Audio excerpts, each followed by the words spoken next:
अच्छा, ये वाली जो मामलात हैं ये आपके जिम्मे हैं, थ्योरी वाले जिथे आएगा ना। किधर गई है? अच्छा, इंटरेस्ट कैसे निकलता है किसी भी बॉन्ड का, जब हम उसकी पार वैल्यू को इंटरेस्ट रेट से मल्टीप्लाई कर रहे हैं तो उसका वो निकल रहा है। हसन ये देखो, ये क्या फार्मूला, अभी हमने थोड़ी देर पहले परपेचुटी का फार्मूला नहीं पढ़ा था? जी जी। ये वो फार्मूला लग रहा है, ये पता, ये देखो, ये परपेचुअल बॉन्ड्स आए हैं। परपेचुअल बॉन्ड्स, वो बॉन्ड्स जिनकी अनलिमिटेड लाइफ होती है, ये उनकी प्रेजेंट वैल्यू निकालने का फार्मूला है। हसन, कूपन रेट क्या होता है? मैंने शायद आपको पहले भी बताया था कि जब हम बॉन्ड खरीदते थे ना, बॉन्ड ऐसे हसन बड़ा सा पेपर होता था यार, आपने बॉन्ड देखे ही होंगे वो जी जी सर। वो वाले, ये वाले बॉन्ड सेविंग वैसे बैंक और वाला। होते हैं, वो बॉन्ड और होते हैं। उसी तरह के बॉन्ड होते थे। उसके साथ ना, जिस तरह टी बैग नहीं होता, इस तरह के ना छोटी छोटी चिट्टे लगी होती थी। उन चिट्टों को हम क्या कहते थे? कूपन कहते थे। उसके ऊपर क्या लिखा होता था भला? उसके ऊपर लिखा होता था आपने फलान डेट को आके अपना इतना सूद ले जाना है। उसको कूपन कहते हैं। उसको क्या कहते थे? कूपन। मैं जब स्टूडेंट था ना, मुझे कूपन कूपन। समझ ही नहीं आता था भाई, यार ये बला क्या होती है। ठीक है हसन, ये देखो ना, अब इस पे यस। इंटरेस्ट मिल रहा है, ये आर, रेट ऑफ इंटरेस्ट इतना है। ये आर जो है ना, आर, ये कूपन पेमेंट है इसकी। आर इसकी क्या है? कूपन पेमेंट है। तो कूपन। कूपन पेमेंट इस पे 50 है और 12% रेट है, तो इसकी प्रेजेंट वैल्यू निकल है। प्रेजेंट वैल्यू को इंट्रिंसिक वैल्यू भी कहते हैं हसन। प्रेजेंट वैल्यू को इंट्रिंसिक वैल्यू भी। ये फिर यार वही सेम उसी तरीके से निकाल रहा है। इंट्रिंसिक वैल्यू निकाल रहा है। ठीक। अच्छा जी, अब इसमें हम शासन कैसे निकालेंगे सर? ये देखें ना, इसको इससे मल्टीप्लाई करें ना, तो ये आ जाएगा 500। जो इंटरेस्ट होगा 500 वो हमारा आर बन जाएगा। और नीचे स्मॉल आर जो है वो ये 0.15 आ जाएगा। क्या आ जाएगा? 0.15। तो इसकी क्या निकल आएगी? Intrinsic value. ये देखो, इंट्रिंसिक वैल्यू, इंट्रिंसिक वैल्यू और प्रेजेंट वैल्यू में क्या फर्क होता है? सेम चीज होती है। असल जीरो कूपन बॉन्ड क्या होता है? इसमें कोई कूपन नहीं देना। तो फिर बंदे को फायदा कैसे देंगे हम, जो बंदा खरीदेगा? असल एक बॉन्ड है 10,000 का, सॉरी 1,000 का, हम उस बंदे को बेच देंगे 800 का। और जब मिच्योर होगा ना बॉन्ड, तो वो हमसे कितने ले लेगा? 1000। तो उसको कितने का फायदा हो गया? 200। 200। समझ आए? यानी इस बॉन्ड बॉन्ड को हम किस पे बेच लेते हैं? इस पे कोई वो नहीं होता, इसको डिस्काउंट पे इशू किया जाता है। ये देखो ना, price much less than maturity value. Maturity value ज्यादातर पार वैल्यू होती है, यानी उसको पार वैल्यू से कम पे हम करते हैं और फिर उसको। अच्छा, ये फार्मूला आप अभी भी देख के आए हो थोड़ी देर पहले कि प्रेजेंट वैल्यू का, तो ये उसी को थोड़ा सा चेंज कर दिया। एम वी क्या है? Maturity value. फ्यूचर वैल्यू की जगह हमने क्या लिख दिया? Maturity value. और ये अच्छा। फॉर्म फार्मूले में पुट करके हमने निकाल दिया। अब ये देखें ना, एक बॉन्ड है इतने का, 5 ईयर इंट्रिंसिक वैल्यू निकाले। अब आप खुद देखें उसको। सर ये पीए क्या लिखा हुआ है 12% के साथ? 12% के साथ क्या लिखा हुआ है ऐसे? पीए। पीए। कितने लिखे है? ये क्वेश्चन डिस्काउंट में रेट है। यार, डिस्काउंट रेट। याद है मैंने कहा था डिस्काउंट रेट आर को कहते जी हैं। जी। जी नहीं, इसके साथ 12% के आगे जो लिखा हुआ है पीए। Per annum. Per annum. अच्छा अच्छा, ठीक है। Per annum. अच्छा तो हसन, मैं आपको क्या बता रहा था के चलो यार।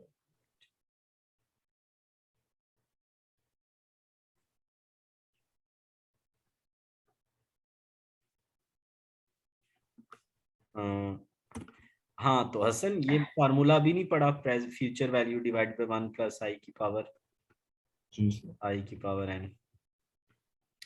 तो यार इसमें ये इनपुट किया तो इसकी वैल्यू निकल आई। अब खरीदना है या नहीं खरीदना, सवाल ये पैदा होता है। हमने कहा कि ये बॉन्ड 2837 रुपए का, यार मैं और आप गए, एक बकरे की कीमत लगाई 2837 रुपए। बकरे वाला जो बेचने वाला है वो कहता है जी मैंने बकरा देना है 3,000 का। मैंने कहा भाई फारेग, 2800 का बकरा, इन्ना गोश्त दे अंदर इन्ना है। ठीक है, 2800 का गोश्त तेरे को 3,000 कुर्बानी तो नहीं ना आएगी। अच्छा, वो कहता है 2500 का ले लो। हम कहेंगे हसन ले ला यार, कोई नहीं मसला, ये फायदा जी देगा। ये जो है बराबर है, चलो ले लो तो ठीक, ना लो तो अपनी मर्जी है। ये अपनी मर्जी पे, तीसरा केस अपनी मर्जी का। ठीक हो गया। जी। चलो जी। नेक्स्ट ये वही चीज आ गई ऐसा, ठीक है। और इनटू अगर वो एनओटी की सूरत में हो, मेच्योरिटी में, मेच्योरिटी पे जो हमें पैसे मिलेंगे फॉर मेच्योरिटी वैल्यू, वो हमें कह रहा है कि आपने एक क्या मेच्योरिटी वैल्यू को इस तरीके से कैलकुलेट करना है। वो बॉन्ड्स, हसन ये दो फार्मूले अलग अलग हैं।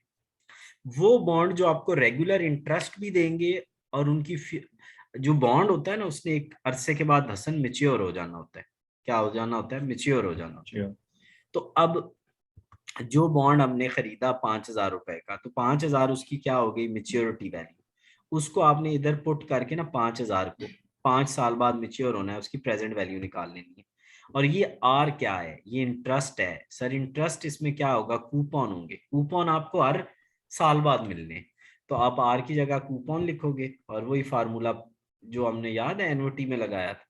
तो जी अब इन दोनों की जो वैल्यूज आएंगी उनको ऐड करोगे तो फिर उस बॉन्ड की प्रेजेंट वैल्यू निकलेगी। उस बॉन्ड की क्या निकलेगी? Present value. ये अब प्रेजेंट कौन से बॉन्ड्स हैं जो रेगुलर इंटरेस्ट देते हैं? जो रेगुलर हमें क्या देते हैं? इंटरेस्ट। ये इंटरेस्ट। देखो, ये हमने एक फार्मूला मेच्योरिटी पे लगाया, मेच्योरिटी वैल्यू पे। दूसरा फार्मूला उसके किस पे लगाया? इंटरेस्ट पे लगाया। दोनों को ऐड कर लिया। अब इसके बाद आपने इस वैल्यू को हम प्रेजेंट वैल्यू या इंट्रिंसिक वैल्यू कहते हैं। क्या कहते हैं सर? प्रेजेंट वैल्यू या इंट्रिंसिक वैल्यू। प्रेजेंट वैल्यू कम है, ये ज्यादा है, कोई नहीं लेना। ये कम है, जो मार्केट में बोली लग रही है वो 4,000 की है, ले लो यार।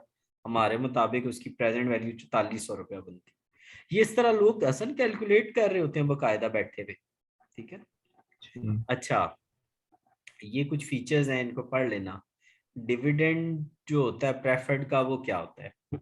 असल प्रेफर्ड यार वो स्टॉक्स होते हैं जिनको ना प्रेफरेंस दी जाती है। सबसे पहले जब भी कंपनी डिफॉल्ट करती है ना, तबाह हो जाती है, बैंक करप्ट हो जाती है, सबसे पहले जो जो पैसे अदा किए जाते हैं ना, वो होते हैं जिनका बॉन्ड होते हैं ना जिन लोगों के पास, उनकी पेमेंट की जाती है। उनको हम डेट होल्डर कहते हैं। पहले बॉन्ड होल्डर्स की पेमेंट की जाती है, फिर प्रेफर्ड स्टॉक वाले जो होते हैं उनकी पेमेंट की जाती है, और फिर आखिर में कॉमन स्टॉक्स वालों की जाती है। प्रेफर्ड स्टॉक्स की जो होती है ना खसलतें, वो इसकी और इसकी खसलतों को मिला के ना प्रेफर्ड स्टॉक की खसलतें बनाई जाती है। ठीक हो गया? सर ये इम्पोर्टेंट है। कोई नहीं यार, इसको पढ़ लेना कि इसमें क्या है। जस्ट हल्का फुल्का ही देखना है, इसकी वैल्यूएशन इतनी मुश्किल है ही नहीं, ठीक है। अच्छा, ये देखो, नॉर्मल डिविडेंड इतना मिल रहा था, इनको एक्स्ट्रा डिविडेंड मिल गया। तो बस एक एक नजर, इसके कोई लंबे चौड़े फार्मूले नहीं है, गो थ्रू सारा करना है, मैं ये नहीं कह रहा हूँ कि, ठीक है ना। अच्छा जी, मतलब कोई भी ऐसा न्यूमेरिकल आपने छोड़ना नहीं है कि उसमें कोई चीज छोड़ देनी है। अब आ जाए आप कॉमन स्टॉक, ये ज्यादा अहम है, ठीक है। जब भी आपने प्रेजेंट वैल्यू निकालनी है परपेचुटी की, तो आपको याद है आपने क्या किया था? आर ओवर स्मॉल आर, यानी इंस्टॉलमेंट। आप इसको इंस्टॉलमेंट कह सकते हैं, एनओटी कह सकते हैं, कुछ भी कह सकते हैं। इंस्टॉलमेंट को हम डिविडेंड भी कहते हैं, हर साल मिलता है। और रेट तो ये हम उसकी जब हम आर क्या है? Required rate of return. तो वी क्या होगी हमारी? इंट्रिंसिक वैल्यू या प्रेजेंट वैल्यू? इंट्रिंसिक वैल्यू या प्रेजेंट वैल्यू? असल पार वैल्यू, मार्केट वैल्यू और इंट्रिंसिक वैल्यू में क्या फर्क होता है? सर, जिस वैल्यू पे बॉन्ड इश्यू होता है उसको पार वैल्यू कहते हैं। जिस पे आजकल वो सेल हो रहा है वो उसका मार्केट वैल्यू है। और इंट्रिंसिक वैल्यू या प्रेजेंट वैल्यू वो वैल्यू है जो हमने खुद कैलकुलेट की है कि ये होनी चाहिए, ये उसकी वैल्यू होनी चाहिए। उसको उसकी क्या कहते हैं असन? उसको हम उसकी कहते हैं इंट्रिंसिक वैल्यू, राइट। अब इस क्वेश्चन में अगर आप देखें तो ये देखिए, पार वैल्यू हमारे पास ये है, और उस पर डिविडेंड इतना मिल रहा है, तो डिविडेंड इतना मिलना है। और हमने इसको 13 पे डिवाइड किया है, और हमने इसकी क्या निकाल ली है? प्राइस निकाल ली। क्या निकाल दी है चैंपियन? तो प्राइस। कॉमन स्टॉक में नो ग्रोथ, कोई ग्रोथ होनी ही नहीं है। कांस्टेंट ग्रोथ का मतलब ये है कि 10% ग्रोथ है, वो हर साल वही रहनी है। ग्रोथ इन कुछ में मतलब ज्यादा हो जाती है ग्रोथ, मतलब एक दफा सेम हो रही है 5 साल के लिए, फिर अगले 2 साल के लिए कोई और हो रही है, ठीक है। तो इसमें डिफरेंट टेक्निक्स होती हैं उसकी वैल्यूएशन की। बाहर के उन टेक्निक्स के हवाले से बाकी तो हम बातें करेंगे, लेकिन आपको जो मैं मेजर चीज सिखाने वाला हूँ वो ये है। हसन देखें, हमें ना वो एक क्वेश्चन में कह रहा है इसमें अभी हमें उसने मेरे ख्याल में क्वेश्चन नहीं बताया।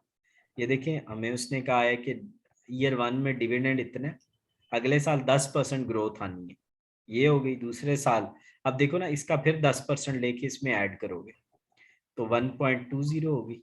असल ये क्या हो रहा है, डिविडेंड 10% ग्रो कर रहा है, डिविडेंड 10% ग्रो कर रहा ग्रो है। कर। ये जो पहले वाला था 1.21, उसमें फिर 10% लेके ऐड किया, इसमें फिर 10%, तो ये 5वें साल ये हमारा डिविडेंड होगा, ये हमारा क्या होएगा, डिविडेंड होगा। डिविडेंड। ठीक, ये तो चले हो गया। अब हमें ना उसने वैल्यूएशन निकालने के लिए ना हमें उसने एक फार्मूला बताया है। D1 होता है, आज अगर हम है ना तो अगले साल का जो एक्सपेक्टेड डिविडेंड है ना उसको हम D1 कहते हैं। D1 निकालने का तरीका होता है D0 × 1 + G, G for growth, G for growth. तो ग्रोथ ग्रोथ। आपको नॉर्मली क्वेश्चन में गिवन होती है, और R required rate of return या डिस्काउंट रेट भी कहते हैं, और रिक्वायर्ड रेट ऑफ रिटर्न भी कहते हैं, और या इसको डिस्काउंट रेट भी कहते हैं। डिस्काउंट। ये देखें, डिविडेंड लास्ट ईयर का 10 है, ग्रोथ अगर कितनी है, ग्रोथ 7% है। तो हसन ये देखो ना, अगर पिछले साल इतना था तो ग्रोथ तो ये कितना बन गया, 10.7। तो D1 की जगह 10.7, R की जगह 11%, G की जगह 7। ये हमने उस बॉन्ड की वैल्यू निकाल ली। ये 3 नंबर का सवाल डिट्टो इसी तरह आ जाना है, डिट्टो। ठीक हो गया, इसी तरह का क्वेश्चन आ जाना है आपके पेपर में, लॉन्ग सर क्वेश्चन। ये स्टेटमेंट को मतलब घुमाए फिराएगा या नहीं नहीं, नहीं, इसी तरह ही सीधा है? सीधा सीधा देगा, सीधा देगा, सीधा देगा, कोई घुमाना शुमाना नहीं है उसका, एडा वो मतलब वो नहीं करता। ठीक है, अच्छा। अब ना हमें वो एक और क्वेश्चन में कह रहा है कि वो कह रहा है कि नेक्स्ट कोई और क्वेश्चन मजे का बनाता ना, हमें ये ये क्वेश्चन सर कह ये रहा टू है। स्टेज वाला देगा, दे सकते हैं? 2 स्टेज तक दे सकता है, 3 वाला नहीं देगा, 2 तक दे सकता है, 2 तक दे सकता है। असल 2 में 2 भी कोई मुश्किल नहीं है ना, मैं आपको समझाने लगा हूँ वही। अब देखो ये वाला जो है ना, ये 2 स्टेज वाला है। वो कह रहा है इस क्वेश्चन में कि D0 इतना है, D0 होता है पिछले साल का डिविडेंड, और D1 होता है नेक्स्ट ईयर का डिविडेंड। पिछले साल के डिविडेंड में जब हम ग्रोथ डालते हैं तो वो नेक्स्ट ईयर का बन जाता है। ग्रोथ पहले G1 ग्रोथ ये है, ये दूसरी स्टेज की ये है, ये R है, वैल्यू निकालें। असन आप सबसे पहले इस D1 को ना कितने ईयर्स के लिए ग्रो करवाओ, 5 साल के लिए। ये देखो, कौन सा? ये हर दफा 7% लेके ऐड, फिर इसमें ऐड, फिर इसमें ऐड, फिर इसमें ऐड। ये अब इन सारों की ना प्रेजेंट वैल्यू निकालो। प्रेजेंट वैल्यू कैसे निकालोगे sir, 1 + i⁴n, 1 + i⁴n divided by 1 + i⁴n, 1 + i⁴n।